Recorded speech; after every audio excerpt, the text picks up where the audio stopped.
Woe to those going down to Egypt expecting help, relying on horses, trusting in chariots, because they have many and in their strength of their cavalrymen, but not looking to the Holy One of Israel, not consulting Adonai. But he too is wise and can bring disaster. He does not take back his words. He will rise against the house of evildoers and against the help of those who do wrong. Now the Egyptians are men and not God, and their horses flesh and not spirit.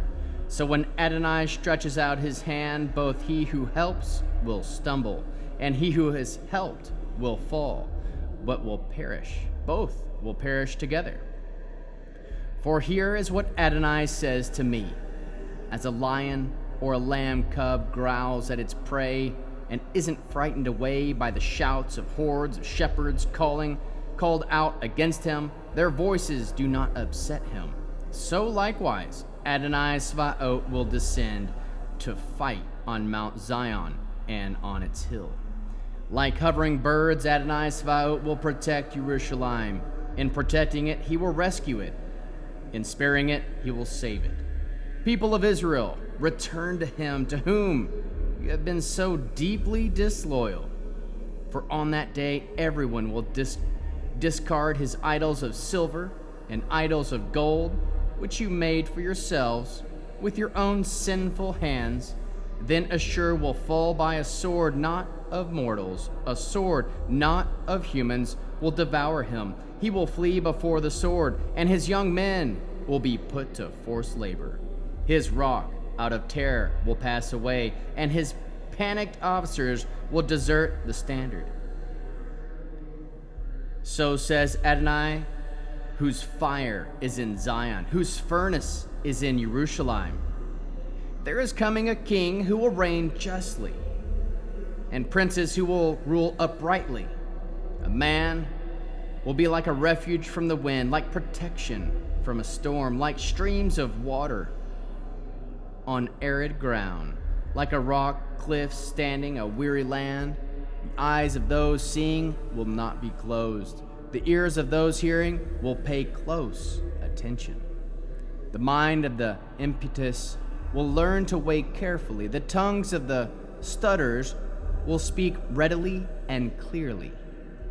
The mean person will no longer be called generous, or the miserly said to be noble. For the mean person will speak meanness, his heart planning evil, so that he can act godlessly, spreading error concerning Adonai. As he lets the hungry go on starving and deprives the thirsty of drink, the mean person's mean are mean. He devises wicked devices to ruin the poor and needy with lies, even when their cause is just. But the generous person devises generous things, and his generosity will keep him standing. You women who are so complacent, listen to me. Overconfident women, pay attention to my words.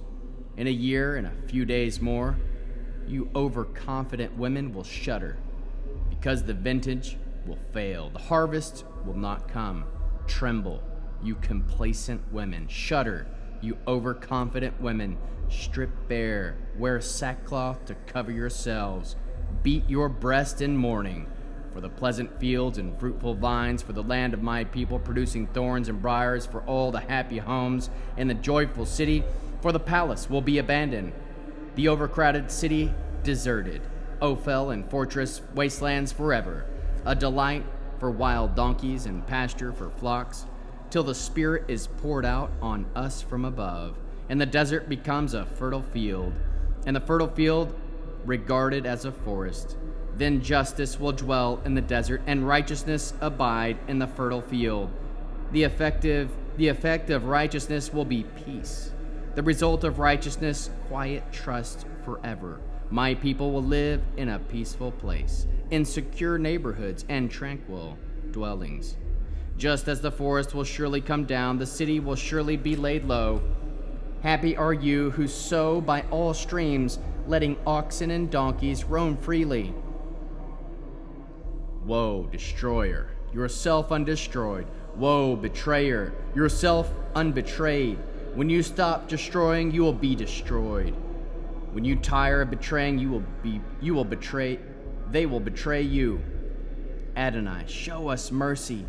We have waited for you. Be their arm every morning, and our salvation in time of trouble. At the sound of the tumult, the peoples wander off. When you exalt yourselves, the nations are scattered. Your spoil is gathered as if stripped by shearer worms. They run over it like a swarm of locusts. Adonai is exalted, for he dwells on high. He has filled Zion with justice and right. He will be the stability of your times, a wealth of salvation, wisdom, and knowledge, and fear of Adonai, which is his treasure. Hear there are brave men crying out for help. The envoys of peace whip bitterly. The highways are deserted. There are no travelers. He has broken the covenant, despised the cities. He has no regard for human life. The land is mourning and wilting away. The Lebanon are withering with shame. The Sharon has become like Avara. Bashan and Carmel has been shaken bare. Now I will arise, says Adonai. Now I will exalt and lift myself up. You conceive chaff and give birth to stubble. You breathe. Your breath is a fire devouring you. The peoples will be as if burned into lime, like thorns cut off to burn in fire. You living far off, hear what I have done. You who are near, acknowledge my strength. The sinners of Zion are frightened. Trembling has seized the ungodly. Who of us can live with the devouring fire? Who of us can live with eternal burning? To those whose life is right and whose speech is straight, he who scorns getting rich by extortion, he who shakes his hands free of bribes, stops his ears against the talk of bloodshed, and shuts his eyes against looking at evil, such a person will live on the heights, his refuge a fortress among the cliffs, his food and water is a steady supply. Your eyes will see the king in his beauty. They will gaze on a land stretching into the distance. Your mind will meditate on the terror. Where is the man who did the counting? Where is the man who did the weighing? Where is the man whose number the towers? You will not see the intransient people, that people whose language is so obscure, whose stuttering speech you cannot understand. Look at Zion, the city of our festivals. Your eyes will see Jerusalem, a secure abode, a tent that will not be removed, whose peg will never be pulled out, and whose gyros will not be cut. But there in his splendor, Adonai will be with us, in a place of rivers and broad streams. But no boat with oars will go there, no majestic ship will pass by. For Adonai is our judge, and Adonai is our lawgiver. Adonai is our king. He will save us. For your ropes are hanging loose, not hiding the mast, not spreading the sail. Then the plunder shared out is so huge that even the lame get part of the spoil. No inhabitant will say, I am ill. The people living there will be forgiven their sin.